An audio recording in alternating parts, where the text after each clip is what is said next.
Hello and welcome to this edition of Consider This. I'm your host, Charles Lake.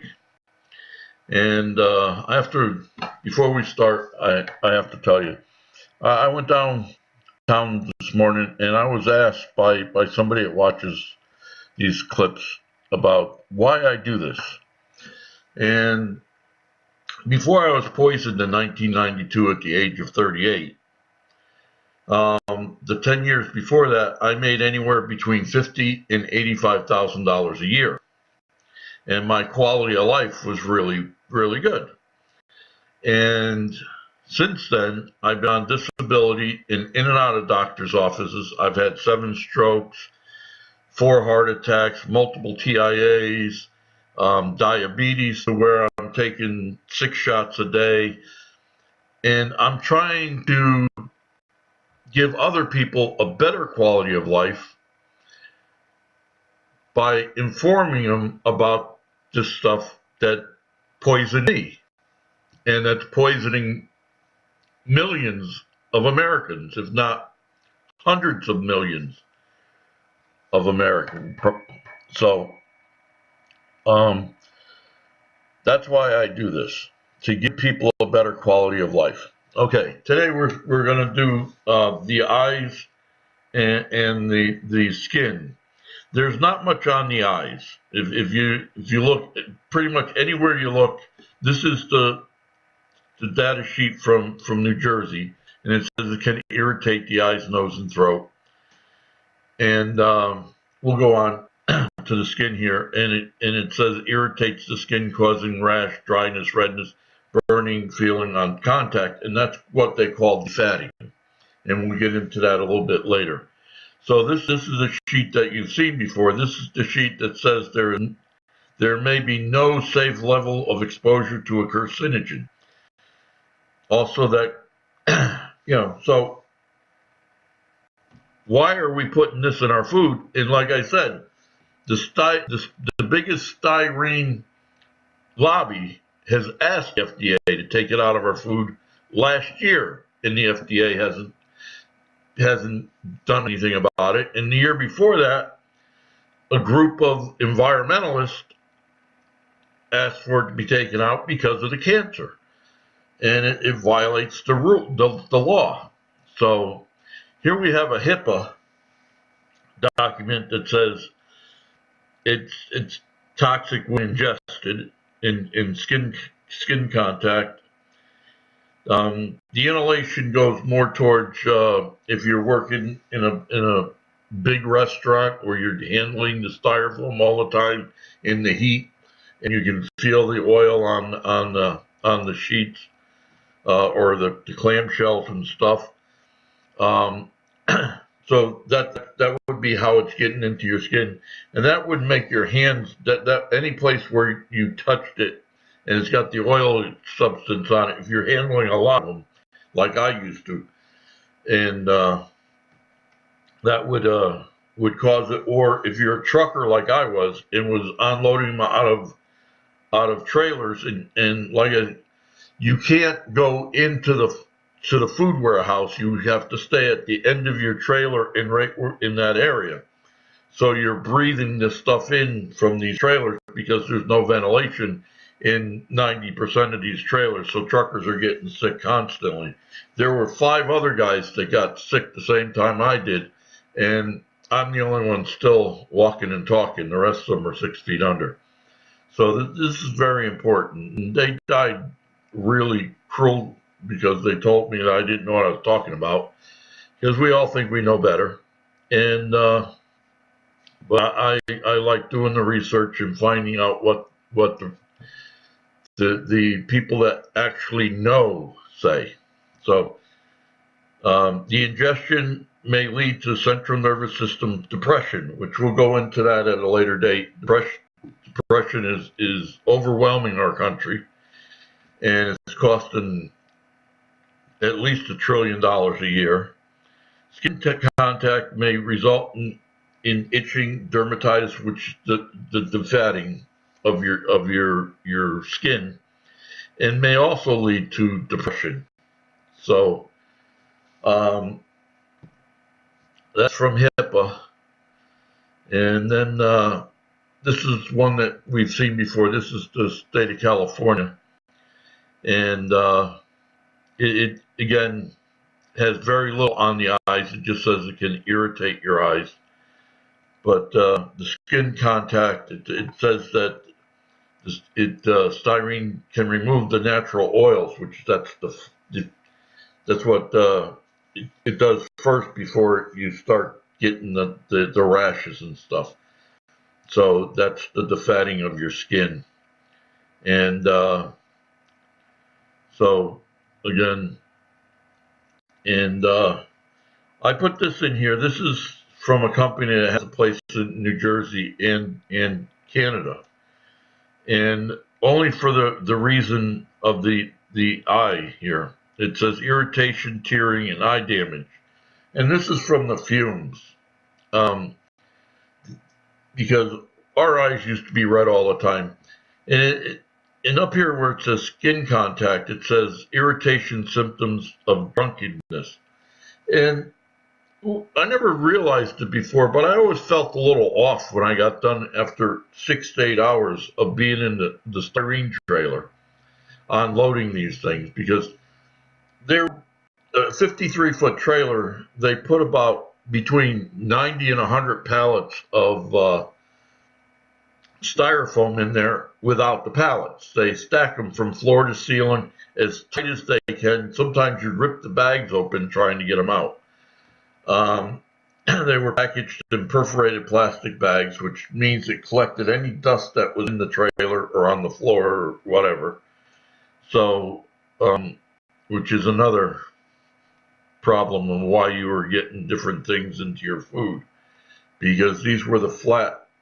I delivered basically the flat styrofoam trays that you get your meat on at the grocery store, and I didn't deliver very many of the clamshells, which you get at the restaurant. So, it's tearing, which we did get the tearing, and you have a few beers and you don't feel drunk. You get a little lightheaded and stuff, and that's about what it felt like. So that's the only reason I put this one in here. Now this here is about solvents. And this has to do with these guys that are maintenance workers and things of that nature. And they're always, washing something, degreasing, whatnot. And the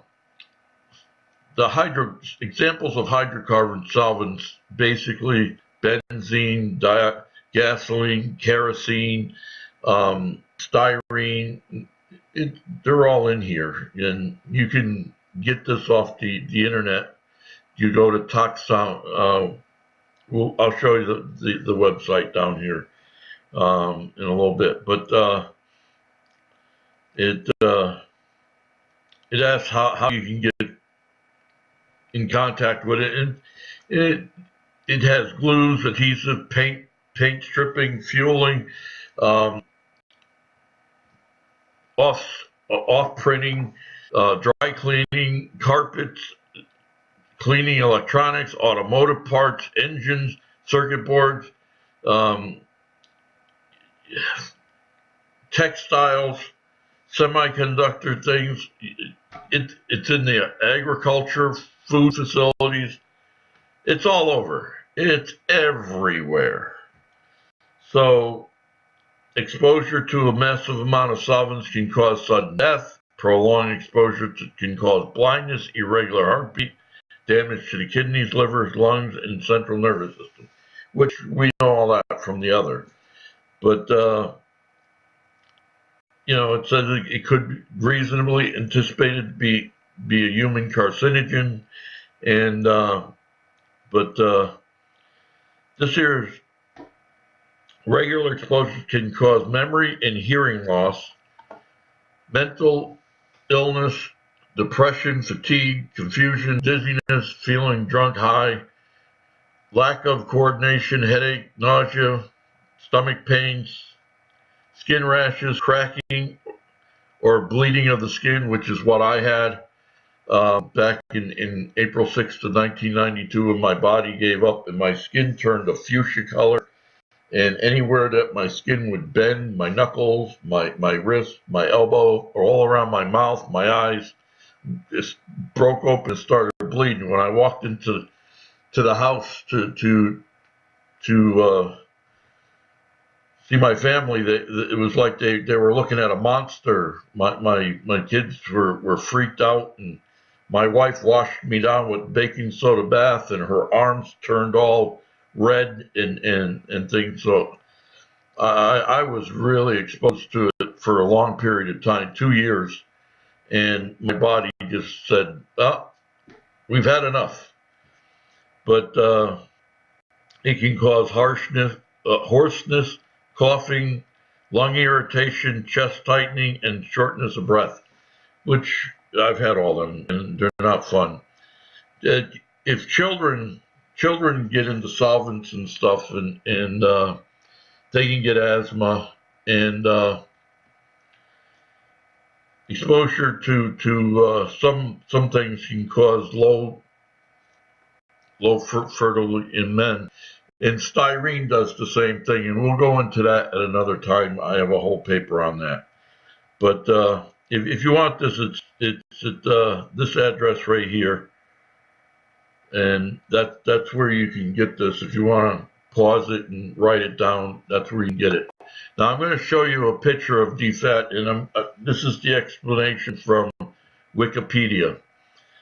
Defatting is the chemical dissolving of the dermal lipids of the skin on the contact of defatting agents, which is what we talked about: the styrene, benzene, gasoline, kerosene, and all of them. This can result in water loss from the affected area and cause whitening and drying of the skin, and may result in cracking. And with the styrene, it's not a whiting of the skin. It's more like your skin is on fire. It's a reddish color.